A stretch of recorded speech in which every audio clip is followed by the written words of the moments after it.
Bonjour à toutes et tous, je vous souhaite la bienvenue sur la chaîne Zen dans mes pattes. Le thème d'aujourd'hui a été choisi en fonction d'un post que j'ai lu hier sur les réseaux sociaux. Mon chien détruit tout dans mon jardin, que puis-je faire?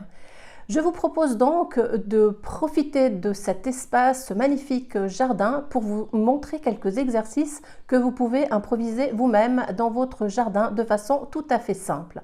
Tout d'abord, je vous propose d'aller à la rencontre de 3 objets qui sont très utiles lorsque l'on a un chien qui détruit tout.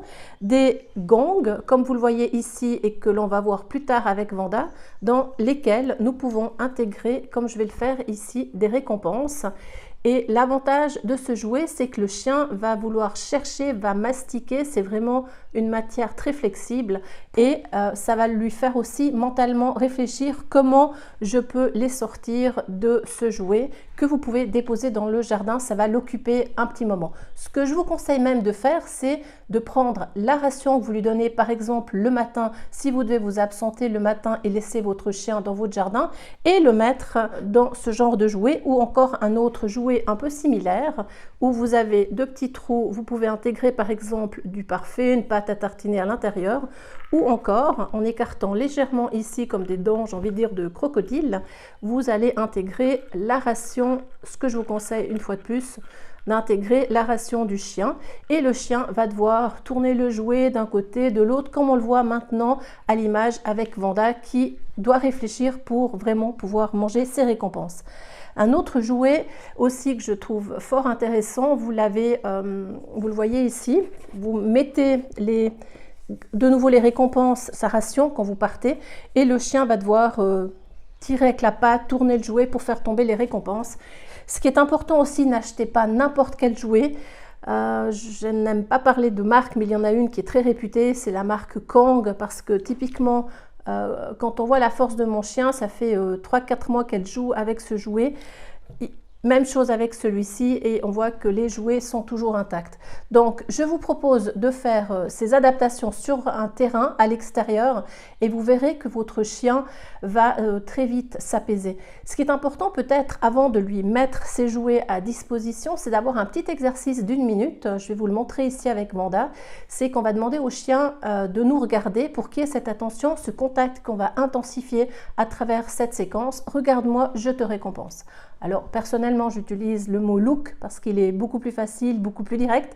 Look et je te récompense dès que le chien m'a regardé, 1, 2, 3 secondes, et on va intensifier cette durée. Puis après cet exercice, je peux dire au chien, voilà, reste, va manger, et le chien va rester dans son jardin pour découvrir ce que vous lui aurez préparé. Changez aussi de jouet.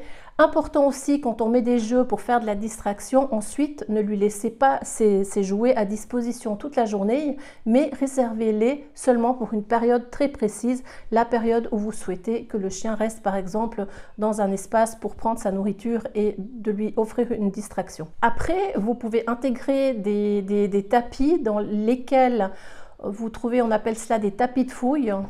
Ce n'est pas l'exemple qu'on a là aujourd'hui parce que là l'idée c'était simplement de mettre des récompenses sur le tapis dessous pour qu'elle cherche, mais on trouve des petits tapis de fouille où on va pouvoir mettre les récompenses également, ce qui va permettre au chien aussi de faire cette recherche. Ce qu'il faut savoir, c'est que le flair est très important chez un chien, donc laissez-le flairer pour que le chien puisse aussi s'apaiser. Pour les personnes qui souhaitent avoir d'autres activités avec leur chien pour vraiment l'occuper mentalement, on a différents sports. Personnellement, j'essaye avec Vanda le dog dancing. Je suis assez balbutiement, mais je trouve cette discipline sportive juste fantastique parce que l'on va faire différents tours avec son chien.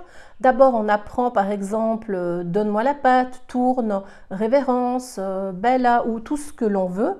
Puis, au fil et à mesure qu'on avance dans les semaines, on va raccorder ces séquences, mettre une musique de fond pour au final créer une chorégraphie.